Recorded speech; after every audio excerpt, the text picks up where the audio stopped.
warahmatullahi wabarakatuh. Shalom, Om Swastiastu, Namo Buddhaya, salam kebajikan. Pertama-tama marilah kita panjatkan puji syukur kehadirat Tuhan Yang Maha Esa yang mana telah memberikan kita nikmat sehat sehingga kita dapat berkumpul pada kesempatan kali ini. Dan yang saya hormati Bapak Faisal Roni, SHMM selaku dosen pengampu mata kuliah karakter building, dan saya hormati pula teman-teman seperjuangan saya yang tidak bisa saya sebutkan satu persatu namanya. Semoga tidak mengurangi rasa hormat saya kepada teman-teman sekalian. Pada kesempatan kali ini kami dari kelompok 4 akan menerangkan materi yang berjudul pentingnya menjaga sikap dan motivasi diri. Sebelum masuk kepada materi, izinkan saya memperkenalkan kelompok-kelompok saya yang tergabung dalam kelompok 4. Yang pertama yaitu ada Saudara Fatul Yasin Syarif, yang kedua saya sendiri Muhammad Atan Reski selaku moderator pada malam hari ini, yang ketiga Rahmat Ramadhani, yang keempat Rahmat Putradi. Dalam materi kali ini kami memiliki beberapa rumusan masalah, yaitu diantaranya apa itu sikap sosial, apa itu fungsi sikap, apa itu pembentukan dan perubahan sikap, apa itu asumsi dasar motivasi, apa itu teori-teori motivasi, apa saja macam-macam motivasi, dan yang terakhir, apa saja pendekatan sistem dalam motivasi. Sebelum kita menjurus pada pendalaman materi, izinkan saya menjelaskan sedikit apa itu tentang sikap dan motivasi. Sikap adalah hal yang menentukan sifat, hakikat, baik perbuatan sekarang maupun perbuatan yang akan datang. Motivasi adalah proses menjelaskan intensitas, arah, dan ketekunan seorang individu dalam mencapai tujuannya. 3 elemen utama dalam definisi ini diantaranya adalah intensitas, arah, dan ketekunan.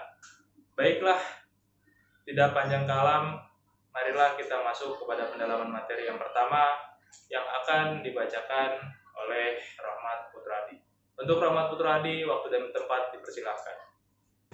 Oke, nama saya Rahmat Putradi. Ya, terima kasih Saudara Adnan. Selanjutnya penjelasan materi akan saya lanjutkan, yaitu adalah sikap. Nah, sikap itu menurut para ahli, yaitu Dr. Gerungan, bahwa attitude itu lebih baik dan tepat diterjemahkan sebagai sikap dan kesediaan bereaksi terhadap suatu hal. Sedangkan menurut Sarlito Wirawan berpendapat bahwa sikap adalah kesiapan pada seseorang untuk bertindak secara tertentu terhadap hal-hal tertentu. Nah, yang berikutnya, next. Menurut psikologis, sikap diartikan sebagai kecenderungan untuk memberikan respon, baik itu hal yang positif maupun hal yang negatif. Dan itu terjadi terhadap seseorang, benda-benda, atau situasi-situasi tertentu. Nah, dari beberapa pendapat di atas, saya dapat simpulkan bahwa sikap itu ialah suatu kesadaran individu untuk bertindak dalam menanggapi objek dan terbentuk berdasarkan pengalaman-pengalaman yang telah terjadi. Oke, next. Nah, ada fungsi dari sikap. Fungsi dari sikap itu terbagi menjadi 4. Yang mana itu adalah, yang pertama adalah sikap sebagai alat untuk menyesuaikan diri, di mana sikap ini berfungsi saat kita berada pada tempat-tempat atau lingkungan-lingkungan baru. Itu berfungsi untuk kita menyesuaikan diri kita kepada lingkungan-lingkungan yang baru tersebut. Nah, yang berikutnya adalah sikap sebagai alat pengatur tingkah laku, yang mana sikap ini berfungsi ketika kita berinteraksi atau memasuki organisasi-organisasi tertentu. Sikap ini dapat mengatur tingkah laku kita sendiri. Nah, yang berikutnya adalah sebagai alat pengatur pengalaman-pengalaman. Jadi sikap ini akan mengubah hal-hal yang dulu pernah terjadi, maupun itu buruk maupun baik. Nanti kedepannya sikap ini akan berubah menjadi hal-hal yang lebih baik ke depannya. Nah, yang berikutnya adalah sebagai pernyataan kepribadian. Sikap ini berfungsi sebagai kepribadian kita sendiri. Jadi sikap itu dapat menunjukkan kepribadian kita sendiri. Oke, next. Nah, sikap, pembentukan dan perubahan sikap. Pembentukan dan perubahan sikap ini terjadi terhadap proses yang apabila perkembangan ini berlangsung, dan baik, maka akan mengakibatkan suatu kepribadian yang harmonis. Jadi pembentukan perubahan sikap ini apabila ini terjadi, kepribadian kita akan menjadi harmonis, dan ketika kita berinteraksi pada seseorang atau kepada kelompok atau kepada organisasi yang lain, itu akan menciptakan hal-hal yang buruk menjadi hal-hal yang lebih baik lagi ke depannya. Oke, next. Nah, yang ini ada sikap seseorang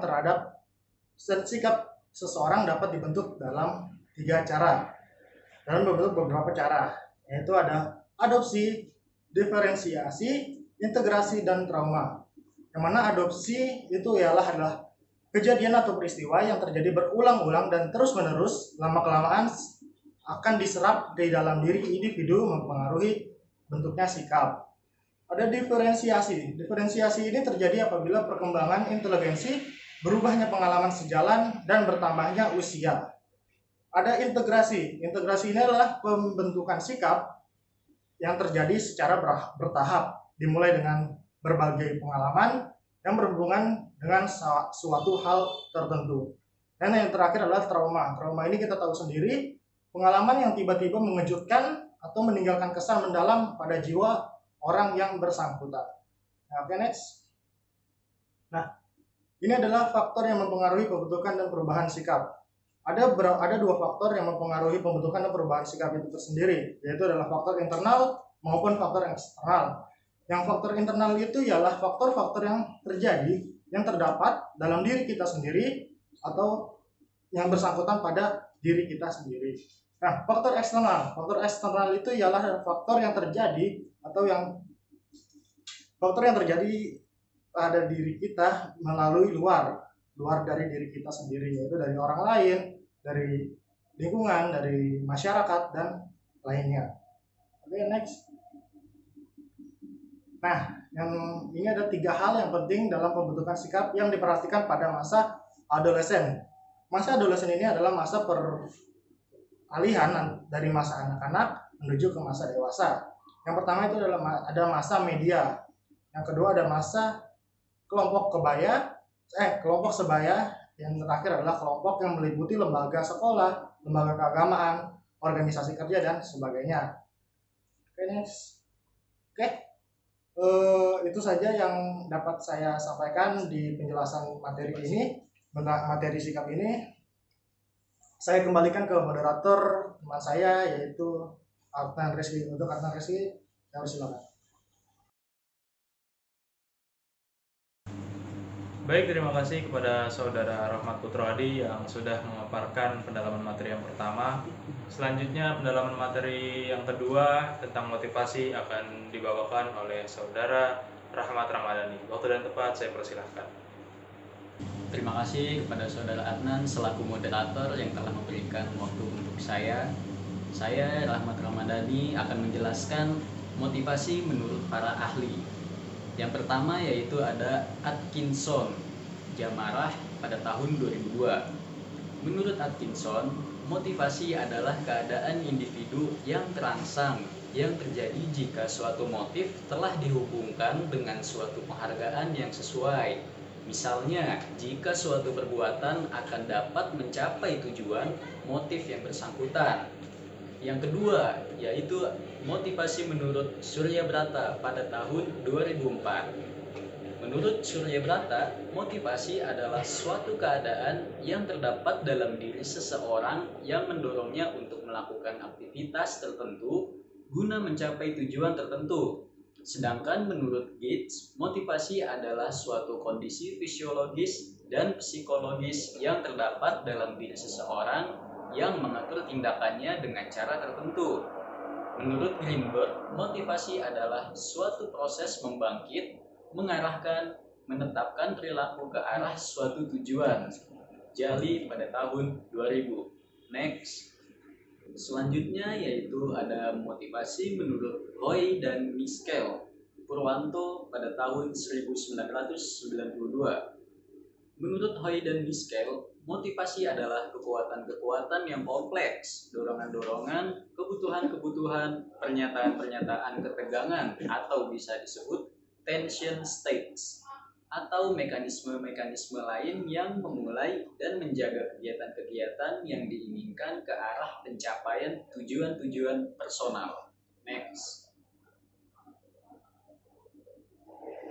Saya akan lanjutkan yaitu membahas asumsi dasar motivasi. Motivasi biasanya diasumsikan sebagai suatu hal yang baik. Motivasi adalah satu dari beberapa faktor yang menentukan prestasi kerja. Dan motivasi dapat bersumber dari dua hal, yaitu internal atau dari dalam diri dan eksternal atau dari luar diri. Next. Yang pertama yaitu motivasi internal. Motivasi internal terdiri dari motivasi yang bersumber dari dalam diri seseorang. Yang kedua yaitu motivasi eksternal. Motivasi eksternal bersumber dari luar diri orang yang bersangkutan. Next. Selanjutnya saya akan membahas teori-teori motivasi. Yang pertama yaitu ada teori motivasi Maslow. Manusia akan memenuhi kebutuhannya secara hierarkis. Dalam teori ini ada beberapa kebutuhan, diantaranya 1. Aktualisasi 2. Pengakuan 3. Keamanan. Teori yang kedua yaitu teori motivasi Alderfer atau bisa disebut ERG. Teori ini beranggapan bahwa orang berusaha keras untuk memenuhi hierarki kebutuhan tentang keberadaan yang berasal dari beberapa kebutuhan fisiologis. Next. Yang ketiga yaitu teori motivasi David McClelland. Dalam teori ini terdapat 3 macam dorongan dasar dari dalam diri orang yang termotivasi. Yang pertama yaitu kebutuhan untuk berprestasi, yang kedua kebutuhan untuk kekuatan, dan yang ketiga kebutuhan untuk berafiliasi.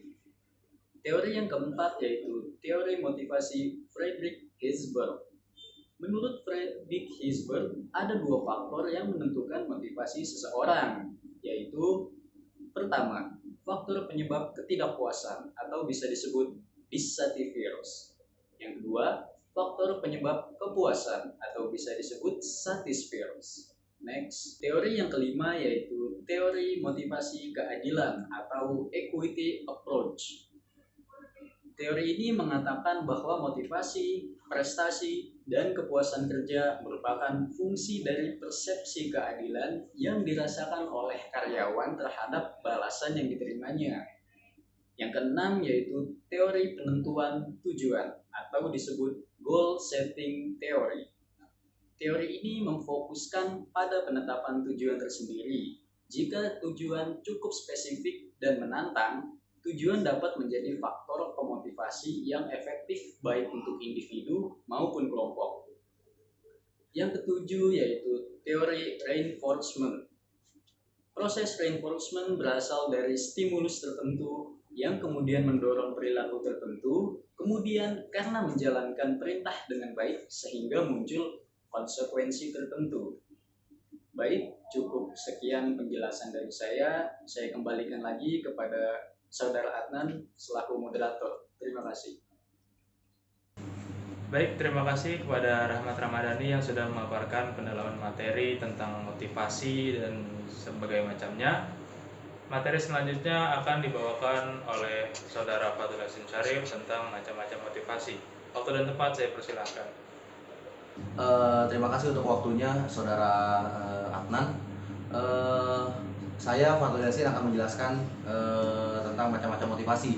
Macam-macam motivasi itu ada 4. Yang pertama ada motivasi bawaan, motivasi intrinsik, motivasi jasmani, dan motivasi rohani. Nah, untuk motivasi bawaan adalah motivasi yang dibawa sejak lahir. Sebagai contoh, dorongan untuk bekerja, dorongan untuk makan dan minum, dorongan untuk mengajarkan sesuatu di dalam masyarakat. Oke, untuk yang kedua ada motivasi intrinsik, adalah hal atau keadaan yang berasal dari dalam diri sendiri untuk mendorongnya untuk melakukan tindakan yang lebih baik lagi. Oke, untuk yang ketiga ada motivasi jasmani seperti refleks, insting, dan nafsu. Oke, yang keempat ada motivasi rohani seperti momen timbulnya alasan, momen pilih, momen putusan, dan momen terbentuknya kemauan. Next. Oke, selanjutnya ada pendekatan sistem dalam motivasi. Dalam pendekatan sistem motivasi ini memiliki variabel yang memengaruhi motivasi dalam organisasi. Nah, di dalamnya terdapat 3 karakteristik. Yang pertama ada karakter individu, karakter pekerjaan, dan karakter situasi kerja. Karakter individu meliputi minat, sikap terhadap diri sendiri, pekerjaan, dan aspek dari situasi kerja. Nah, selanjutnya ada kebutuhan keamanan, kebutuhan sosial, dan prestasi. Untuk karakteristik situasi kerja meliputi lingkungan kerja langsung, organisasi, sistem, dan penggajian, dan budaya organisasi. Next. Nah, dalam hal dunia penyiaran juga kita memiliki semacam dorongan atau motivasi untuk para pegiat yang ada di media, yaitu tentang penghargaan. Dalam dunia penyiaran ada beberapa penghargaan yang dapat diraih oleh pelaku dalam dunia penyiaran. Pemberian penghargaan diberikan dengan tujuan memotivasi para pekerja khususnya dalam bidang media seperti televisi, radio, maupun film. Next. Oke, yang pertama ada anugerah KPI, itu diadakan sejak tahun 2006.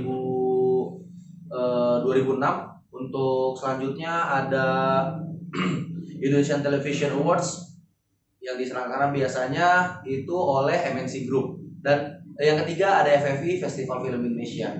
Terima kasih. Mungkin itu saja paparan tentang macam-macam motivasi dan lainnya yang tadi saya sebutkan. Saya kembalikan kepada moderator. Baik, terima kasih kepada Saudara Fatul Hasan Syarif yang telah memaparkan pendalaman materi yang terakhir. Saya selaku moderator, sebelum menutup presentasi kali ini, saya akan menyimpulkan bahwasanya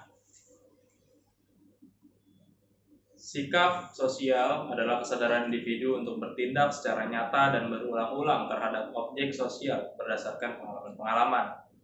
Lalu adapun fungsi atau tugas sikap dapat dibagi menjadi 4 golongan, yaitu sikap berfungsi sebagai alat untuk menyesuaikan diri, sikap berfungsi sebagai alat untuk menyesuaikan diri, sikap berfungsi sebagai alat pengatur tingkah laku, sikap berfungsi sebagai alat pengatur pengalaman-pengalaman, dan yang terakhir sikap berfungsi sebagai pernyataan kepribadian.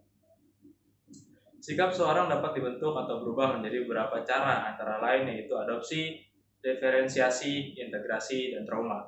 Motivasi adalah karakteristik psikologi manusia yang memberi kontribusi pada tingkat komitmen seorang sehingga menyalurkan, dan mempertahankan tingkah laku manusia dalam arah tekad tertentu. Asumsi dasar mengenai motivasi dan motivasi. Motivasi biasanya diasumsikan sebagai suatu hal yang baik. Motivasi adalah satu dari beberapa faktor yang menentukan prestasi kerja seseorang. Manajer dan peneliti sama-sama mengasumsikan bahwa pasokan motivasi kurang banyak dan perlu pergantian secara periodik. Motivasi merupakan peralatan yang dapat dipakai oleh manajer untuk mengatur hubungan pekerjaan dan organisasi. Itu saja kesimpulan yang bisa saya simpulkan sebagai moderator. Saya Adnan Reski selaku moderator izin pamit dan terima kasih dan mohon maaf atas segala kesalahan dan kekhilafan barangkali yang ada dalam pendalaman materi kali ini. Saya Adnan Reski, terima kasih. Assalamualaikum warahmatullahi wabarakatuh.